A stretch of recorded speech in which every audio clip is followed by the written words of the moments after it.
কানুন মেনে সরকার যথাসময়ে স্থানীয় সরকার নির্বাচন ঘোষণা করবে বলে জানিয়েছেন স্থানীয় সরকার মন্ত্রী। বিষয়টি নিয়ে এটিএন নিউজের নিয়মিত আয়োজন আমাদের কথা অনুষ্ঠানের আজকের পর্ব। আপনাদের সঙ্গে আছি আমি সাইমম জান্নাত প্রভা। দর্শক, এ বিষয়ে জনসাধারণের মতামত শুনব, তবে তার আগে চলুন দেখে আসি এই বিষয়ে এটিএন নিউজে প্রচারিত একটি প্রতিবেদন।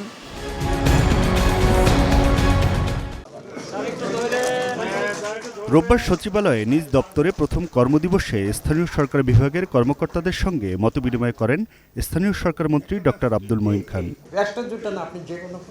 ডক্টর মঈন বলেন, বিএনপি প্রতিহিংসার রাজনীতিতে বিশ্বাস করে না, তবে আওয়ামী লীগ সরকারের সময়ে স্থানীয় সরকার মন্ত্রণালয়ের দুর্নীতি ও অনিয়মের সঙ্গে জড়িতদের বিরুদ্ধে যথাযথ প্রক্রিয়া অনুসরণ করেই ব্যবস্থা নেওয়া হবে।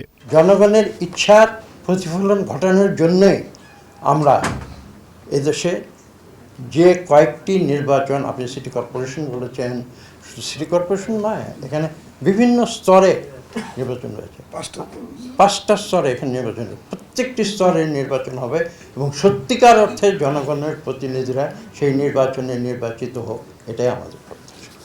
মঈন খান আরও বলেন, স্থানীয় সরকার ব্যবস্থা সঠিকভাবে কাজ করলে রাষ্ট্রের সামগ্রিক ব্যবস্থাপনাও কার্যকর হবে।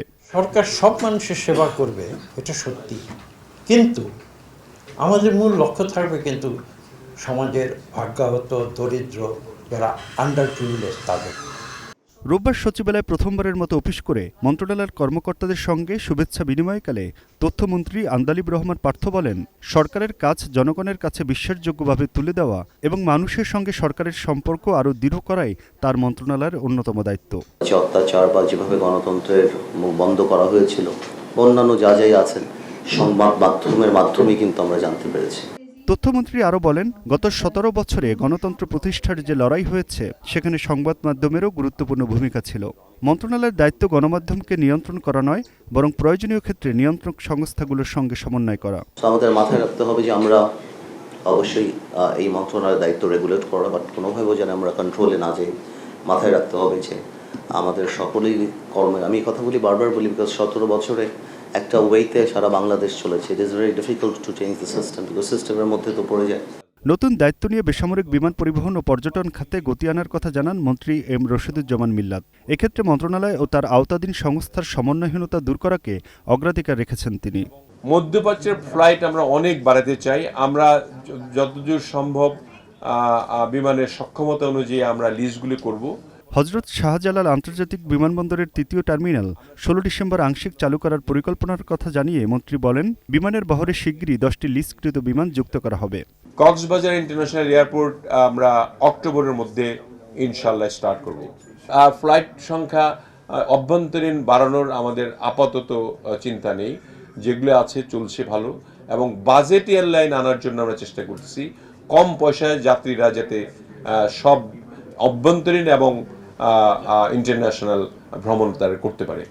পার্বত্য চট্টগ্রাম বিষয়ক মন্ত্রণালয়ে প্রথম দিন অফিস করতে এসে নতুন মন্ত্রী সাচিং পুরুজেরি বলেন, একটি শান্তিপূর্ণ ও বৈষম্যহীন অঞ্চল হিসেবে পার্বত্য অঞ্চলকে গড়ে তুলতে চান তিনি।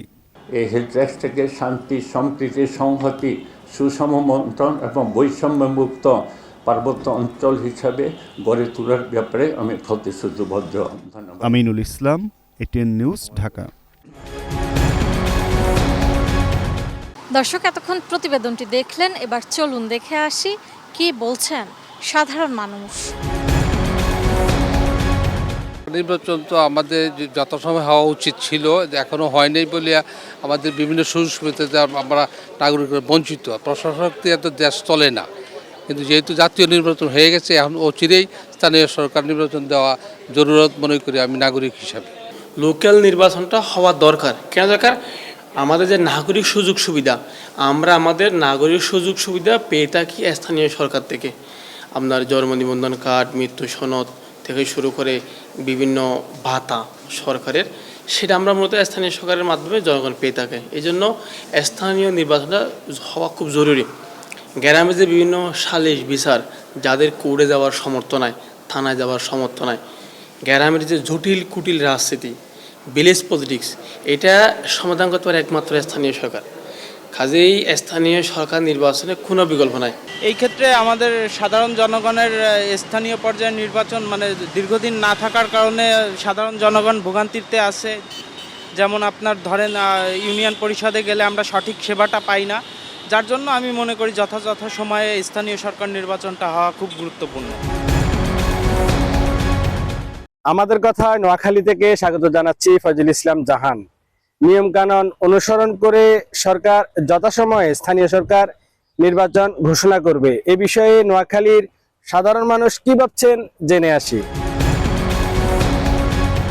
যত দ্রুত সম্ভব জনগণের নির্বাচিত প্রতিনিধির মাধ্যমে এই ইউনিয়ন পরিষদ, পৌরসভা, তারপরে জেলা পরিষদ এগুলা জনগণ শাসিত হওয়াই উত্তম বলে আমি মনে করি। জনপ্রতিনিধির বিকল্প নাই জনসেবার জন্য। সেক্ষেত্রে সরকারি একজন কর্মকর্তাকে দিয়ে একটা উপজেলা বা পৌরসভা বা ইউনিয়নের যে পর্যায়ে সেবা দেওয়া হয়, সেক্ষেত্রে দুইটা জায়গায় একজনকে জনসেবা দেওয়া মনে হয় যেন জনগণের জন্য ভোগান্তি হতেছে। তাই জনগণের দুর্দশা লাঘবে সরকারের দেরিতে হলেও উদ্যোগ নিয়ে জনগণের সুব্যবস্থা করে সুশাসনের জন্য দ্রুত ভোট দেওয়া এবং জনপ্রতিনিধি হাতে ক্ষমতা হস্তান্তর করে মানুষের সেবা করার সুযোগ দেওয়াতে আমার মনে করি যে ভালো হয়। প্রশাসনের যারা দায়িত্ব আছে এরা স্থানীয় নাগরিকদের শতভাগ সেবামূলক সেবা দিতে পারছে না। এই ক্ষেত্রে আমি বলবো অতি দ্রুত বর্তমান নির্বাচিত সরকার যেন ইউনিয়ন পর্যায়ে এবং পৌরসভা পর্যায়ে দ্রুত নির্বাচনগুলো সম্পন্ন করে, তাতে করে সাধারণ জনগণ উপকৃত হবে। স্থানীয় সরকার নির্বাচনটা অতি দ্রুত দরকার, কারণ এই কারণে দরকার বাংলাদেশের বিগত এই দুই বছরের মধ্যে যা অবস্থা হয়েছে, এই অবস্থার মাধ্যমে আমি মনে করি আগামী স্থানীয় সরকার নির্বাচনের মাধ্যম দিয়ে এই সমস্যার সমাধান হওয়া অনেকটা সম্ভব। আমাদের কথার আজকে পর্বে দেশের সর্বত্র জেলা পঞ্চগড় থেকে আপনাদের সাথে আছি আমি সিদ্ধার্থ কর্মকার। নিয়মকানুন অনুসরণ করে যথাসময়েই ঘোষণা করা হবে স্থানীয় সরকার নির্বাচন, বলেছেন স্থানীয় সরকার মন্ত্রী। এ নিয়ে কি ভাবছেন পঞ্চগড় সাধারণ মানুষ? যদি কিছুদিন পিছিয়ে যায় তাও সম্ভব, কিন্তু আগে অনুকূল পরিবেশটা তৈরি করতে হবে। এই অনুকূল পরিবেশ আইন শৃঙ্খলা থেকে শুরু করে সকল বিষয়ে এবং কালো টাকা মুক্ত পরিবেশ সৃষ্টি না হওয়া পর্যন্ত স্থানীয় সরকার আমার মনে হয় সম্ভব নয়। অবশ্যই একটা নির্বাচন হওয়া উচিত। দেশের পরিস্থিতি বিভিন্ন মন্তব্য করতেছে, এই মন্তব্যটা যেন না থাকে। এই নির্বাচন হলে পরে সবার মন ভালো থাকবে, আমরাও ভালো থাকবো, সবাই ভালো থাকবে। আমরা অতি সত্ত্বই স্থানীয় নির্বাচন চাই এবং ভোট যেন সঠিকভাবে হয়। আমাদের এলাকার কাজকর্ম বন্ধ হয়ে যাতে আমরা সঠিকভাবে কাগজপত্র পাই না, এই জন্য অতি শীঘ্র এটা হওয়া ভালো। দর্শক, এই ছিল এটিএন নিউজের নিয়মিত আয়োজন আমাদের কথা অনুষ্ঠানের আজকের পর্ব। বিদায় নিচ্ছি আমি সাইমন জান্নাত প্রভা। দেখা হবে আগামী পর্বে। ততক্ষণ পর্যন্ত সুস্থ থাকুন, ভালো থাকুন, সঙ্গে থাকুন এটিএন নিউজের।